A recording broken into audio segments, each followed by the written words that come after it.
Channel. Baik, seperti biasa dan seperti di video-video saya sebelumnya, saya di sini akan membagikan sedikit materi dan sedikit ilmu mengenai TBC. Jadi, teman-teman di sini apakah ada yang sudah tahu tentang apa sih itu TBC? Ya, benar. Jadi, TBC itu merupakan singkatan dari tahayul, bid'ah, dan khurafat. Ya, benar, khurafat. Jadi, di sini saya akan membagikan atau membahas sedikit ilmu tentang ketiga materi itu. Jadi, materi itu tuh sangat berkaitan dengan akidah karena ketiga aspek tersebut itu sangat mempengaruhi akidah kita terhadap Allah Subhanahu wa Ta'ala. Baik, sebelum kita ke pembahasan, seperti biasa saya pengen menyapa teman-teman yang ada di rumah. Halo teman-teman, apa kabar kalian semua? Saya berharap teman-teman semua dalam keadaan yang pastinya sehat walafiat dan dalam keadaan yang baik-baik saja. Amin, Allahumma amin. Baik, kita langsung ke pembahasan. Yang pertama saya ingin membahas mengenai bid'ah. Jadi bid'ah itu menurut bahasa ialah segala macam apa saja yang baru atau sesuatu yang diadakan tanpa ada contoh terlebih dahulu. Sedangkan arti bid'ah sendiri secara istilah artinya adalah mengada-adakan sesuatu dalam agama Islam yang tidak dijumpai keterangannya dalam Al-Quran dan Al-Sunnah. Jadi pembahasannya seperti ini. Suatu hal di masa sekarang atau di masa sesudah Nabi Muhammad SAW wafat, itu jika hal itu tuh diada-adakan padahal dalam Al-Quran maupun hadis itu tidak dijelaskan tentang kebenarannya, nah itu bisa dikatakan bid'ah. Namun bid'ah itu ada yang bid'ah membawa keburukan, ada juga bid'ah yang membawa kebaikan. Contoh bid'ah itu seperti ini, sholawat. Jadi sholawat di zaman sekarang itu sering dikaitkan dengan itu bid'ah. Jadi teman-teman jangan salah arti. Jadi sholat itu memang tidak ada di zamannya Nabi ketika beliau masih hidup.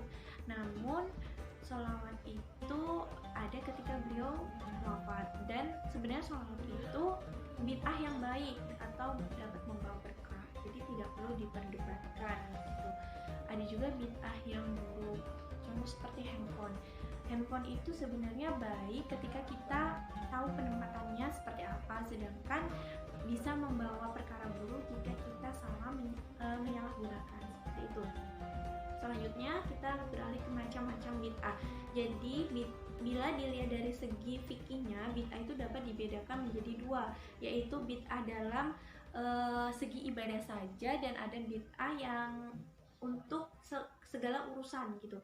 Dan untuk bid'ah dalam ibadah saja itu penjelasannya seperti, yaitu segala sesuatu yang diada-adakan dalam soal ibadah kepada Allah Subhanahu wa Ta'ala dan yang tidak ada contohnya sama sekali dari Rasul.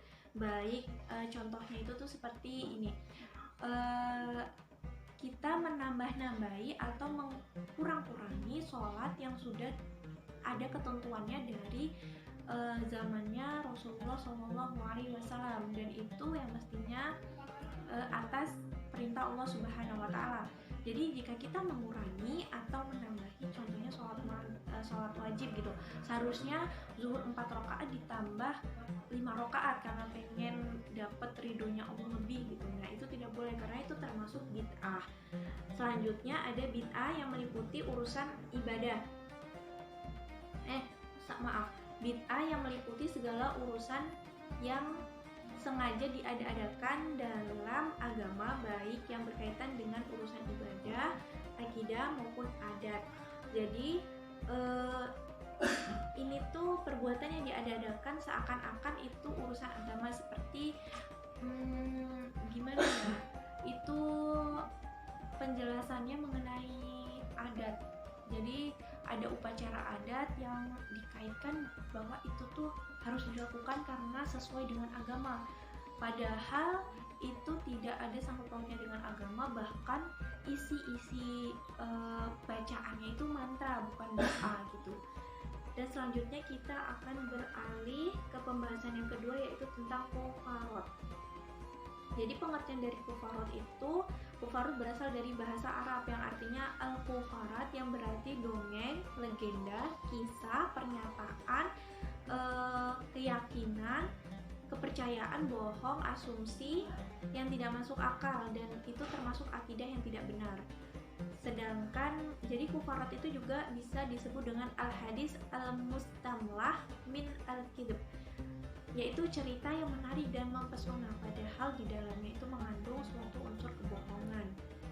Jadi secara istilah, kufarat itu adalah suatu kepercayaan, keyakinan, pandangan, dan ajaran yang sesungguhnya tidak memiliki dasar dari agama, tetapi diyakini bahwa hal tersebut berasal dan memiliki dasar dari agama. Gini, ada yang memahami bahwa kufarat itu adalah tahayul atau hal-hal yang tidak masuk akal dan sulit dinalar oleh pikiran gitu. Dan yang pastinya kufarat itu hal-hal suatu kepercayaan, dongeng atau asumsi itu tuh melenceng dari ajaran Islam atau melenceng dari Al-Quran, As-Sunnah, hadis, dan lain sebagainya. Jadi tidak ada di situ, namun apa tidak dijelaskan di situ, namun kita tuh mengada-adakan seperti itu, hanya dongeng belaka. Jadi ada asal usul kufarot. Asal usul kufarot. Jadi di sini lumayan panjang, jadi saya izin untuk meminta izin kepada teman-teman untuk saya membacakannya. Saya jadi akan fokus ke laptop karena memang ini ceritanya panjang. Ketika saya salah menafsirkan atau salah membacakan, takutnya teman-teman salah mengartikan. Jadi saya akan membacakannya. Jadi menurut Ibnu Qalabi, awal cerita kufarot ini berasal dari Bani Udrah atau yang lebih populer dikenal dengan Bani Juhayniyah. Suatu ketika ada seseorang dari Bani Juhayniyah itu pulang ke kampung halamannya. Kedatangannya itu mengundang banyak orang dari Bani Juhayniyah untuk datang sekedar melihat, karena memang dia itu termasuk orang yang sudah lama tidak pulang kampung gitu. Ketika banyak orang yang berkumpul untuk mengunjunginya, ia banyak bercerita tentang banyak hal gitu. Banyak hal yang ada kaitannya dengan wilayah agama seperti yang pernah ia lihat dan ia rasakan selama kepergiannya. Cerita-cerita yang dikemukakan memang sulit diterima akal, namun cerita yang disampaikan sungguh amat mempesona para hadirin yang mendengarkannya. Meskipun cerita itu tidak bisa diterima akal, namun tidak sedikit di antara hadirin yang mendengarkannya secara seksama. Meskipun secara diam-diam mereka mencoba merenungkan kebenarannya. Jadi anggota dari Bani Juhayniyah yang pulang kampung ini tuh cerita sama masyarakat sekitar yang istilahnya kepo gitu tentang perjalanan dia selama pergi nggak di kampungnya gitu. Nah dia tuh cerita banyak, baik dari agama maupun cerita-cerita selama di perjalanannya itu apa saja. Nah dari situ sebenarnya ceritanya itu nggak masuk akal, cuma banyak orang yang mungkin bisa dibilang zaman jahiliyah ya, di situ banyak orang yang percaya dan sedikit mencerna, oh apakah ini benar gitu. Nah selanjutnya akhir-akhir cerita itu berkembang dan tersebar di seluruh masyarakat Bani Juhayniyah. Dalam perkembangannya kemudian cerita-cerita yang nggak masuk akal tadi dan tidak didasarkan pada sumber Al-Quran maupun Sunnah itu oleh masyarakat dianggap sebagai sebuah cerita bernilai religius yang mempunyai dasar dari agama. Jadi kufarat itu akhirnya berkembang pesat dalam lingkungan Bani Juhayniyah tersebut karena memang banyak masyarakatnya yang percaya karena menganggap hal-hal yang disampaikan oleh pemuda tersebut itu ada unsur-unsur agama, padahal dari cerita tersebut sama sekali tidak ada dijelaskan dalam Al-Quran, As-Sunnah maupun hadis-hadis. Kemudian itu kurang lebih cerita singkatnya saja.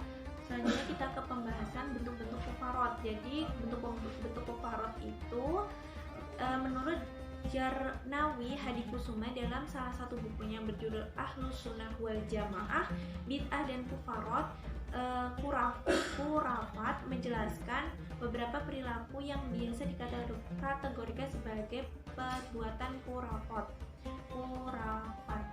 yaitu mempercayai bahwa berjabat tangan dengan orang yang pernah berjabat dengan orang yang secara berantai sampai kepada orang yang pernah berjabat dengan Rasulullah itu akan masuk surga. Misalnya seperti ini, si A itu berjabat tangan dengan si B berjabat tangan dengan si C, dan seterusnya sampai dengan Z. Dan Z itu adalah orang yang pernah berjabat tangan dengan Nabi Muhammad SAW. Dan itu ada yang mempercayai bahwa salaman yang berantai tersebut, orang-orang yang bersalaman tersebut akan masuk ke dalam surga. Padahal itu sangat salah karena itu masuk ke dalam bentuk-bentuk khurafat. Selanjutnya, mendapatkan berkah dengan mengecup tangan para ulama. Demikian itu dikerjakan dengan kepercayaan bahwa Allah Subhanahu wa Ta'ala kepada ulama itu akan berlimpah kepadanya. Seperti itu. Selanjutnya, yaitu mempercayai kepada ulama tertentu untuk keramat serta menjadi kekasih Allah sehingga terjaga dari perbuatan dosa.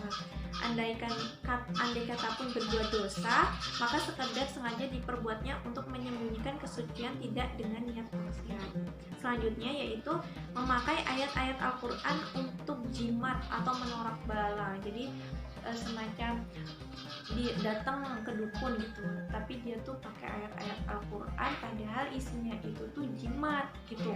Kita dikasih jimat, ngomongnya kalau itu tuh ayat-ayat dari Al-Quran, itu termasuk dari bagian khurafat. Selanjutnya yaitu mengambil wasilah atau perantara dari orang yang telah mati untuk mendoakan kepada Allah. Jadi semacam kita berziarah ke makam ulama terus meminta, wahai ahli kubur, tolong sampaikan kepada Allah semoga doaku yang ini diijabah atau sebagainya gitu. Jadi perantara tidak langsung. Dan yang terakhir pembahasan yang terakhir yaitu tentang tahayul. Kata tahayul berasal dari bahasa Arab yaitu al-tahayul yang bermakna reka-rekaan, persangkaan, dan khayalan. Sementara secara istilah tahayul adalah kepercayaan terhadap perkara gaib yang kepercayaan itu hanya didasarkan pada kecerdikan akal, bukan didasarkan pada sumber Al-Quran maupun hadis maupun sunnah. Jika kita tengok ke masa lampau di berbagai negara, khususnya Timur Tengah, itu kepercayaan model seperti ini tuh sudah berkembang pesat. Contohnya pada zaman Persia, itu ada agama namanya Zoroaster. Di situ agamanya itu tuh percaya adanya dua Tuhan, yaitu Tuhan baik dan Tuhan buruk. Untuk Tuhan baik itu berupa api dan angin topan itu berupa Tuhan yang jahat. Selanjutnya di Indonesia itu tuh ada tahayul berkembang dan menyebar dengan mudah, tidak bisa dilepaskan dari pengaruh agama dan kepercayaan lama. Seperti adanya bencana alam yang menimbulkan korban menjadikan manusia berpikir untuk selalu baik dan menyantuni alam. Jadi semacam ada ritual untuk menolak bencana dengan memberikan sesajen kepada alam, seperti itu. Baik, itu saja yang sekiranya dapat saya sampaikan mengenai materi TBC ini. Apabila saya ada salah kata atau salah penafsiran, salah tentang penjelasan-penjelasannya, saya mohon maaf karena memang saya baru belajar. Saya akhiri. Wallahul muwaffiq ila aqwamit thoriq. Wassalamualaikum warahmatullahi wabarakatuh. Raditu billahi rabbah wa bil islam dinah. Raditu billahi rabbah wa bil islam dinah wa bi Muhammadin sallallahu alaihi wasallam sallam nabiyyan wa rasulah. Raditu billahi rabbah wa bil islam dinah. Raditu billahi rabbah wa bil islam dinah wa bi Muhammadin sallallahu alaihi wasallam sallam